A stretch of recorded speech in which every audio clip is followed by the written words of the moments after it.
कहानी की शुरुआत में हम एक हिटमैन को देखते हैं। हिटमैन उन लोगों को कहा जाता है जिनका काम किसी का खून करना होता है और इस आदमी का नाम साकामोटो है। साकामोटो के सामने कई सारे लोग आते हैं जिन्हें वो एक एक करके मारने लगता है और इस काम में उसे बिल्कुल भी परेशानी नहीं हो रही थी। वो इन सभी लोगों को बुरी तरह से मार देता है और हमें बताया जाता है कि कुछ समय पहले एक लेजेंडरी हिटमैन हुआ करता था जिसका नाम था साकामोटो तारो। हर गैंगस्टर उसके नाम से डरता था और हर हिटमैन उसके जैसा बनना चाहता था। लेकिन एक दिन उसे एक लड़की से प्यार हो गया और उसने अपना हिटमैन वाला काम छोड़ दिया और उसने उस लड़की से शादी कर ली और उनको एक बेटी भी हुई और वो काफी मोटा हो चुका है और अपनी छोटी सी दुकान पर काम करता है। एक दिन एक लड़का साकामोटो को ढूंढते हुए उसके स्टोर तक आ जाता है। इधर साकामोटो एक बच्चे को निशाना लगाते हुए देख रहा था जो बार बार उनकी दुकान पर आता है। अचानक ही इस बच्चे के बैग से इंक की बोतल गिर जाती है जिससे एक आदमी की सफेद पैंट गंदी हो जाती है। ये देख उस आदमी को गुस्सा आता है और वो उस बच्चे को उठा लेता है। वो उस बच्चे को मुक्का मारने वाला था लेकिन साकामोटो उसका हाथ पकड़ लेता है और फिर अपनी पेंसिल उसकी गर्दन में घुसाकर उसे जान से मार देता है। असल में वो उसे मारता नहीं है, बस ऐसा करने का सोचता है और वो आदमी दुकान से बाहर चला जाता है। ये सब उस लड़के ने भी देख लिया था जो साकामोटो को ढूंढते हुए यहाँ आया था। वो जानता है कि साकामोटो उस आदमी को पेंसिल से मारने की सोच रहा था। असल में ये लड़का भी एक हिटमैन है और इसका नाम शिन है। इसे साइकिक भी कहा जाता है क्योंकि ये लोगों का दिमाग पढ़ सकता है। साकामोटो अब इसे एक थप्पड़ मारने का सोचता है जो देख शिन डर जाता है और बोलता है कि मैं शिन हूँ और मैं आपके अंडर काम किया करता था। ये दोनों अब बाहर जाकर बैठ जाते हैं और शिन कहता है कि यानी कि सच में आप एक छोटी सी दुकान पर काम करने लगे हो। शिन चाहता था कि साकामोटो अपने पुराने काम में वापस लौट जाए। साकामोटो अपने मन में कहता है कि मेरे हिटमैन वाले दिन खत्म हो गए हैं। जो सुन शिन बोलता है कि आप लेजेंडरी हिटमैन हुआ करते थे, हर गैंगस्टर आपसे डरता था, आखिर साकामोटो वो सब कैसे छोड़ सकता है। साकामोटो उसकी बात का कोई जवाब नहीं देता और अपने नूडल्स खाने लगता है। शिन कहता है कि अब वो कितना मोटा हो गया है, उसे पहचान पाना भी मुश्किल है। इतना कह के वो अपनी सिगरेट जलाने लगता है लेकिन साकामोटो बिजली की तेजी से उसकी सिगरेट काट देता है क्योंकि यहाँ नो स्मोकिंग का बोर्ड लगा हुआ था। साकामोटो की स्पीड देख शिन समझ जाता है कि भले ही ये मोटा हो गया है लेकिन अब भी उतना ही खतरनाक है और वो चाहे तो शिन को भी मार सकता है। तभी एक डिलीवरी वाला साकामोटो का कुछ सामान लेकर आता है और उसे साकामोटो की हेल्प भी चाहिए थी। जो सुन शिन को लगता है कि शायद साकामोटो अब भी हिटमैन वाला काम करता है और एक आम आदमी होने का दिखावा करता है, लेकिन ऐसा कुछ भी नहीं था। डिलीवरी मैन को अपना पेड़ काटने में साकामोटो की हेल्प चाहिए थी। साकामोटो टाउन के लोगों की छोटे मोटे काम में मदद करता रहता था और बच्चों से लेकर बूढ़ों तक सब उसे पसंद करते थे। इतने बड़े हिटमैन को ऐसे पिद्दी काम करते देख शिन को गुस्सा आता है और कहता है कि उसकी नजर में साकामोटो की रिस्पेक्ट कम हो गई है। इसके बाद शिन अपनी कार में जाके बैठ जाता है और सोचता है कि वो पूरे 5 साल बाद साकामोटो को देख रहा है लेकिन वो अब भी कितना कमाल का है। मोटा शरीर होने के बाद भी उसका ऑरा कम नहीं हुआ। काश वो फिर से उसके साथ काम कर पाता। तभी शिन को अपने बॉस का कॉल आता है जो पूछता है कि क्या तुमने साकामोटो को वापस काम पर आने के लिए मना लिया।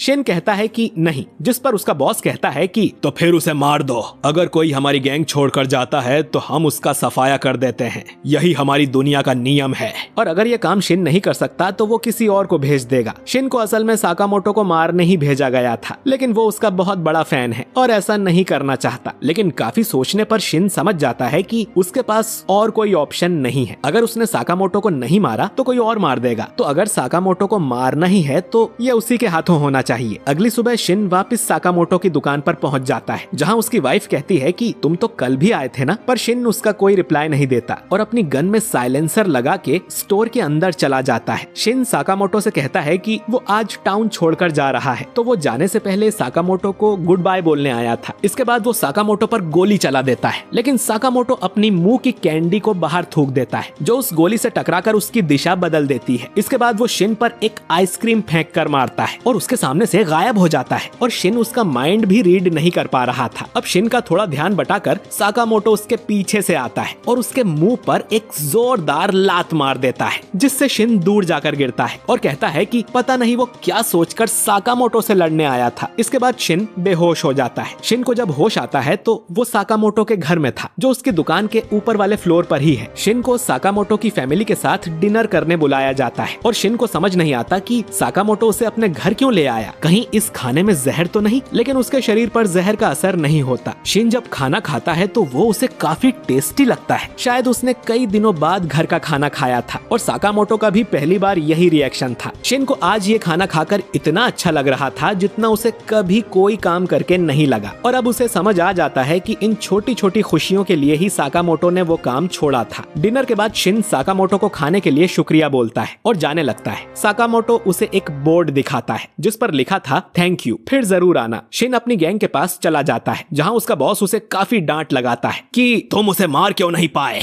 शिन अब अपने बॉस के सामने सिर झुकाकर कहता है कि साकामोटो को जिंदा रहने दो, वो अपने परिवार के साथ बहुत खुश है। ये सुन सभी हंसने लगते हैं। उसका बॉस कहता है कि साकामोटो ने हमारी दुनिया का नियम तोड़ा है और अपनी जिम्मेदारियों को पीठ दिखाई है, तो हमें उसे मारना ही होगा। शिन अब कहता है कि साकामोटो की जगह मैं मर जाता हूँ, लेकिन उन्हें जिंदा छोड़ दो। बॉस कहता है कि ठीक है, तुम मर गए तो हम साकामोटो को छोड़ देंगे। और फिर बॉस मन में कहता है कि कितना बुद्धू है ये, मैं इसकी बात क्यों ही मानूंगा। उसकी मन की बात शिन सुन लेता है और उल्टा उसी पर गन पॉइंट कर देता है, जिसके बाद इनमें लड़ाई हो जाती है। इधर साकामोटो अपनी दुकान में बैठे ये सब सुन रहा था। इसके बाद वो एक बटन दबाता है जिससे हम देखते हैं कि उसकी दुकान में ढेर सारी गन्स छुपी हुई थी। साकामोटो इनमें से बस एक टेजर गन को उठाकर निकल पड़ता है। इधर शिन किसी तरह जिंदा बचा हुआ था क्योंकि वो अपने आसपास के लोगों का माइंड रीड कर सकता है, तो उसे छुपने में काफी आसानी हो रही थी। एक आदमी तो उस पर बजूका ही फायर कर देता है, लेकिन फिर भी शिन बच जाता है। बॉस सभी से कहता है कि उसके करीब जाओगे तो वो तुम्हारा माइंड पढ़ लेगा, तो दूर रहकर ही उसे घेर लो। शिन की गोलियां अब खत्म हो गई थी और 3 लोग उसे घेर लेते हैं। वो शिन को मारने ही वाले थे, लेकिन साकामोटो पीछे से आकर उन्हें टेजर से करंट लगा देता है। साकामोटो को यहाँ देख शिन और उसका बॉस दोनों चौंक जाते हैं। वो लोग अब साकामोटो को मारने उसकी तरफ बढ़ते हैं, लेकिन साकामोटो जो अपने साथ सिर्फ 2 चॉपस्टिक्स लाया था, वो उनसे ही लोगों को मारने लगता है। वो इन चॉपस्टिक्स से चलती हुई गोलियों को भी पकड़ रहा था और वो बिजली की रफ्तार से सभी को मारने लगता है। वो मोटा जरूर था, लेकिन उसमें ताकत बहुत ज्यादा थी। बॉस अपने आदमियों को साथ में उस पर गोलियां चलाने को कहता है, लेकिन साकामोटो उन सब से बचते हुए उनकी बंदूकों को काट देता है और गुंडों के साथ साथ वो उनके बॉस को भी खत्म कर देता है। ये सब देख शिन समझ जाता है कि ये अब भी लेजेंडरी हिटमैन है। वो पूछता है कि उसे पता कैसे चला कि शिन यहाँ पर है। साकामोटो अब बताता है कि जब शिन बेहोश था तब साकामोटो ने उसकी गन में एक ट्रैकर लगा दिया था। शिन अब कहता है कि अपने वादे के मुताबिक वो आज ये टाउन छोड़कर चला जाएगा, लेकिन साकामोटो उसे अपनी दुकान की एक यूनिफॉर्म दे देता है और कहता है कि उसे 1 घंटे के 400 रुपए मिलेंगे और ओवर टाइम के पैसे अलग से। यानी साकामोटो शिन को अपनी दुकान में काम करने का ऑफर दे रहा था, जिसके लिए वो मान जाता है। और अगले दिन से ही शिन भी साकामोटो के साथ उसकी दुकान पर बैठने लगता है। वो देखता है कि रामेन के सारे कप को साकामोटो ही खाली कर रहा था। अपनी माइंड रीड करने की पावर से शिन लोगों को उनका सही सामान दे पा रहा था और साकामोटो की वाइफ और बेटी को भी वो बहुत अच्छा लगता है। वो बच्चा उसे बाहर चल के खेलने को भी बोलता है, लेकिन शिन कहता है कि अभी उसकी शिफ्ट खत्म नहीं हुई है और ये काम उसके पिछले काम से तो कहीं ज्यादा अच्छा है। वो बच्चा पूछता है कि पहले तुम क्या काम करते थे, जिस पर साकामोटो अपने मन में बोलता है कि उसे बताया तो तुम्हें मार डालूंगा। जो सुन शिन कहता है कि पहले वो सफाई का काम करता था और